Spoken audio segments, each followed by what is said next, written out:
ஹே மச்சி, கடவுளை முழுசா நம்பினா என்ன நடக்கும்னு என்னைக்காச்சும் யோசிச்சு பார்த்துருக்கியா? இதுதான் ஜார்ஜ் முல்லர் பண்ணார். இவர் கிட்டத்தட்ட ஒரு 1000 குழந்தைங்களுக்கு ஆஃப்னேஜ் ஓப்பன் பண்ணார் இங்கிலாண்டில்.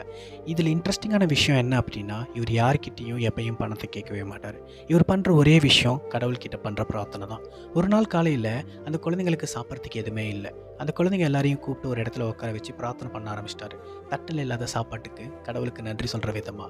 சடனாக கதவு தட்டுற சவுண்ட் கேட்டு கதவை திறந்தா அந்த ஊரில் வசிக்கிற ஒரு லோக்கல் பேக்கரி பர்சன், நேற்று நைட்டு ஃபுல்லாக என்னால் தூங்க முடியல, கடவுள் உங்களுக்கு இதை பண்ண சொன்ன மாதிரி எனக்கு ஃபீல் ஆச்சுன்னு சொல்லி அந்த குழந்தைங்க எல்லாருக்கும் பிரேக்ஃபாஸ்ட் எடுத்துகிட்டு வந்தார். அந்த குழந்தைங்க பிரேக்ஃபாஸ்ட் சாப்பிட்டுட்டு இருக்க அதே டைமில் அந்த வழியாக போன ஒரு பால் வண்டி கீழே விழுந்து நிறைய பால் வேஸ்ட் ஆக மீதம் உள்ள பால் மொத்தத்தையும் அந்த ஆஃப்னேஜுக்கு கொடுத்துட்டு போனாங்க. ஸோ கடவுளை முழுசாக நீ நம்பினா உனக்கு என்ன நடக்குன்றத அர்த்தமுள்ள வாழ்க்கையில் வாழ்ந்து கட்டினவர் தான் இந்த ஜார்ஜ் முல்லர்.